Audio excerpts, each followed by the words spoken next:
What's up, guys? Today is Thursday, September 24th, 2020. And yesterday, I hit a huge milestone. Just so you know, my first sale on Amazon came the last week in May of this year. So I've been selling for just about 4 months. And yesterday, I passed $50,000 in sales on Amazon. That doesn't count all the inventory I have that's continuously selling. That doesn't count everything I'm packing up and shipping in. That is realized sales, meaning they already took place. Now, that is not profit, okay? But a nice percentage of that is, and that'll vary for everyone. For me, it's around 30%. So you can do the math. I've mentioned this in a previous video, but just as a real quick recap, I have a business. It's halted right now because of COVID-19. I used to buy and sell, so I went all in with this. And I'm probably putting in, if I had to ballpark, I need to do a better job of keeping track, but about 25 hours a week if I had to say. So this is something I'm going to take with me forever. There's always going to be a discrepancy between buying and selling and having a delta in between where there's enough room for profit. It's a business model that will never go away. The median may change, whether it be Craigslist, Facebook Marketplace, Amazon, Walmart, but there will always be opportunity to buy and sell. Okay, so anyway, on the day after, I thought it was only fitting to tell anyone who's on the fence. I have 3 pieces of advice that really stuck out to me. The first one, now this really could pertain to any type of business venture or just anything that you want to do in general. Just take action. Now, I'm not saying go $100,000 in debt. I'm not saying not to think it through.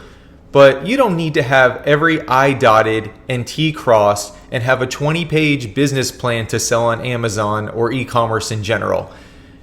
You do the research, you do the best you can, you dive in, and you just have to understand that you're going to learn as you go. All right? And the only way that you do that is by taking action. Okay? I know for me, this is a really big point.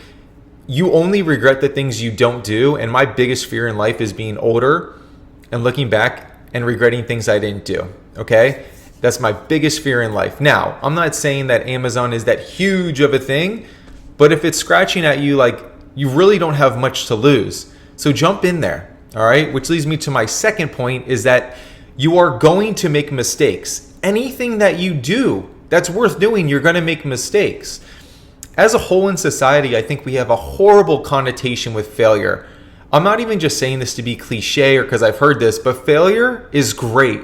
Failure means that you had the courage to take action, and inevitably, of course, you're going to make mistakes. And those mistakes are a good thing. They're lessons learned on what works or what doesn't work. And from there, you tweak and you keep it going. If you're committed to seeing something through, the bumps along the way are inevitable. So just understand you're going to make a bad buy. Not every single item is going to be as profitable as you may have thought. You might make a packaging error. Big deal. We're looking at the big picture here. So we need to get over this horrible connotation we have with failure. Failure is good. Failure means you took action, and failure means you're learning. All right. And then lastly, I want to say, and I can't emphasize this enough because I think people naturally, we all do it, look for reasons why not to do things. I got to tell you, I am overwhelmed with the amount of abundance that is available on Amazon. It's not saturated. There are literally tens of millions of purchasers. Then you throw in COVID-19 to the mix and what this has done for online shopping. We're going into Q4, quarter 4, October, November, December of 2020.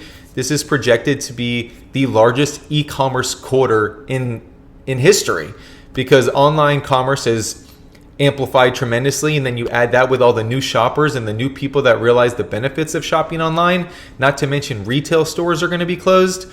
There is abundance and there are so many ways to do it. And honestly, I get overwhelmed at times because I've only scratched the surface on like 1 or 2 stores. I'm not even kidding that I've really honed in on. And there's so many out there. So again, guys, take action. Understand that you're going to make mistakes. You're going to fail, which are really just learning lessons. And I can't emphasize enough that there is so much opportunity out there. And especially for Amazon, your startup cost, you can do this for a couple $100. And we'll get into that in another video. But those are the 3 things I wanted to share with anyone that wanted a little boost to get started. And I wanted to fill you in that my numbers are very realistic. My sales are, as I mentioned, I passed 50,000 yesterday, and I'm not working like a crazy person, if you will. I'm going hard, and I really am putting a lot of time and effort into this. But anybody can do it, and I could go a lot harder, and you can also go a lot less hard. So anyway, guys, those are my takeaways. Where I stand 4 months in, I think it would be fun to just keep kind of filling in on things that pop into my head as we continue to move along this process. All right, so get out there, and I'll see you.